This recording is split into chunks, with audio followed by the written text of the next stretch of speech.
साइंसोपीडिया में आप सभी लोगों का स्वागत है। हम इस चैनल में सिर्फ फैक्ट के बारे में बात नहीं करते, बल्कि उसके पीछे छुपी हुई साइंस और उसके पीछे छुपा हुआ लॉजिक के बारे में भी बात करते हैं। तो आज हम लोग बात करने वाले हैं बरमुडा ट्रायंगल के बारे में, जिसे डेविल्स ट्रायंगल और ह्यूरिकेन एली भी कहा जाता है। अगर हम इसकी ज्योग्राफिकल लोकेशन के बारे में बात करें तो ये प्रेजेंट है अटलांटिक ओशन के वेस्टर्न साइड यानी कि पश्चिम भाग में प्रेजेंट है, यानी कि मियामी के सेंट जॉन से लेके पुर्तो रिको और बरमुडा, ये जो जगह है ये तीनों जगह के बीच में प्रेजेंट है। और इस तीनों जगह को अगर हम ज्वाइन कर दे तो एक ट्रायंगल जैसा फॉर्म होता है, और इसी ट्रायंगल जैसा फॉर्म होने की वजह से इसको बरमुडा ट्रायंगल कहा जाता है। अब बात करते हैं इसके ओरिजिन के बारे में। ये ओरिजिन कैसे हुआ है, मतलब लोगों को कैसे पता चला कि बरमुडा ट्रायंगल भी है।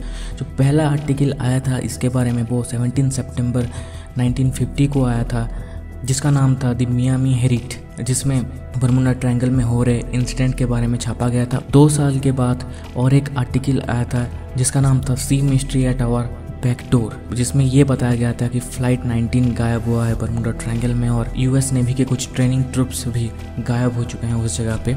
उसके बाद 1962 में और एक आर्टिकल आया था जिसमें भी ये बताया गया था कि फ्लाइट 19 वहाँ पे गायब हुआ है। अब हम कुछ इंसिडेंट के बारे में बात करते हैं जो कि वहाँ पे हुए हैं एक्चुअली में। तो पहला जो इंसिडेंट हुआ था वो हुआ था यूएसएस साइक्लोप्स।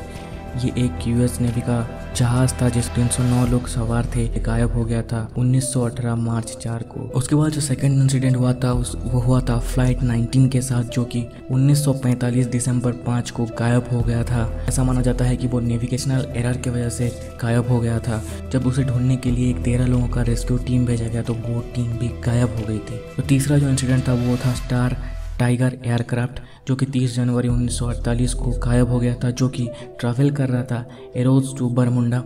और उसके बाद और एक एयरक्राफ्ट है जिसका नाम है स्टार एरियल, जनवरी 17 1949 को गायब हो गया था, जो कि ट्रैवल कर रहा था बरमुडा टू जामिका, इसमें पैसेंजर भी थे। और ये जो 2 एयरक्राफ्ट थे ये ब्रिटिश साउथ अमेरिकन एयरवेज के अंदर आते थे और ये दोनों गायब हो गए थे। अब अगला जो इंसिडेंट हुआ था वो यूएस एयरफोर्स का KC-135 स्टार टैंकर एयरक्राफ्ट, जो कि गायब हो गया था अगस्त 28 1963 को। तो ये तो हो गए कुछ इंसिडेंट की बातें। अब थ्योरिस्ट अपना थ्योरी देने लगे, लेकिन आज हम लोग उसके बारे में देखेंगे, वो सब थ्योरी के बारे में देखेंगे और साइंटिफिक रीज़न क्या हो सकता है उसके बारे में भी देखेंगे। कुछ लोगों का ये मानना था और कुछ थ्योरिस्ट का ये मानना था कि अटलांटिक एक एडवांस सिटी हुआ करता था बहुत पहले, जो कि अटलांटिक ओशन में डूब गया था। ये अटलांटिक सिटी बहुत ही एडवांस हुआ करता था, तो इसके पास कुछ एंशिएंट टेक्नोलॉजी थी, बहुत पावरफुल एंशिएंट टेक्नोलॉजी थी, जो भी उसके साथ दफन हो गई समंदर में।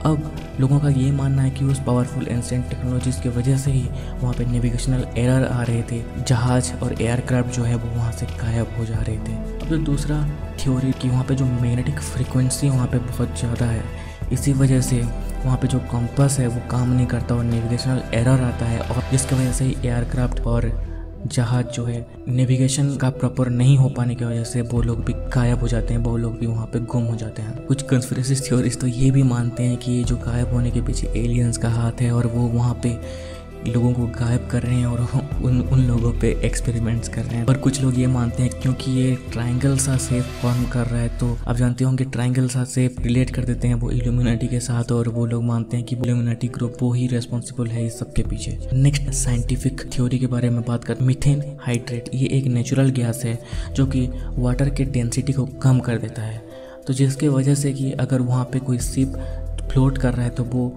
सिंक हो जाएगा। क्योंकि वाटर का डेंसिटी बहुत कम हो चुका है तो शिप को एक बॉयंसी फोर्स नहीं मिल पाएगा, और जिसकी वजह से कि शिप अंदर सिंक हो जाएगा। अब USGS यानी कि यूनाइटेड स्टेट ज्योग्राफिकल सर्वे ने ये बताया था कि methane hydrate gas world wide पाया जाता है, मतलब हर जगह पे पाया जाता है। और उन्होंने ये बताया कि ब्लैक रीच यानी कि अटलांटिक ओशन के वेस्टर्न पार्ट यानी कि पश्चिम भाग में जहाँ पे ये ट्रायंगल प्रेजेंट है वहाँ पे भी पाया जाता है, यानी कि ये एक वजह हो सकता है। लेकिन उन्होंने जब रिसेंटली उस पर रिसर्च किया तो उनको ये पता चला कि वो जो गैस है वो 15,000 साल से रिलीज ही नहीं हुआ, और ये इंसिडेंट तो अभी अभी हो रहे हैं, इसके साथ कुछ लिंक नहीं बनता। अब हम कुछ क्रिटिसिज्म के बारे में बात करेंगे। जैसे इस थ्योरी को बहुत सारे लोग क्रिटिसाइज करते हैं और बताते हैं कि बरमुडा ट्रायंगल जो है वो एक मिथ है बस, और कुछ नहीं है। लैरी कुशे ये एक लेखक हैं और जिन्होंने एक बुक लिखा था जिसका नाम था बरमुडा ट्रायंगल मिस्ट्री सॉल्व, जिसको उन्होंने रिलीज किया था 1975। जिस बुक में उन्होंने कुछ पॉइंट्स ऐसे बताए और दावे किए कि ये पॉइंट उन्होंने ये बताया कि बरमुडा ट्रायंगल एक मिथ है।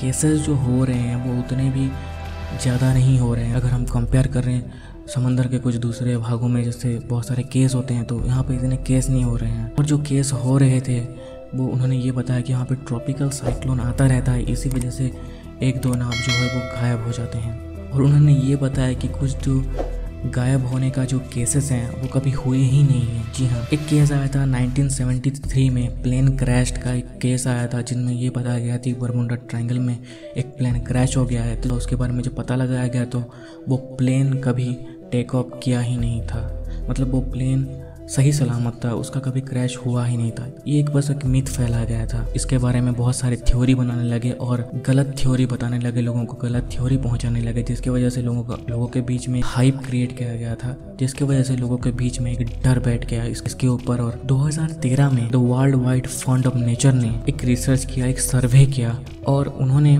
उस सर्वे में समंदर में कुछ ऐसे जगह को उन्होंने आइडेंटिफाई किया था जहाँ पे बोट ले जाना बहुत खतरनाक हो सकता है, जो कि सेफ नहीं है जहाज़ ले जाने के लिए। और गजब की बात तो ये थी कि उसी लिस्ट में उन्होंने बरमुडा ट्रायंगल का जिक्र तक नहीं किया। इसका मतलब ये एक टोटली मिथ जैसा प्रूफ हो रहा है। अगर मेरे पॉइंट ऑफ व्यू के बारे में बात करें तो मुझे 50% लगता है कि ये एक मिथ है और 50% कहीं ना कहीं सच्चाई भी लगती है। तो अगर आपको ये वीडियो अच्छा लगा तो आप वीडियो को लाइक कीजिए, वीडियो को शेयर कीजिए और बेल आइकन दबाइए ताकि मैं जब भी वीडियो अपलोड करूँ तो आपको नोटिफिकेशन आ जाए। और चैनल को सब्सक्राइब जरूर कर दीजिएगा। वीडियो देखने के लिए शुक्रिया। Signing out.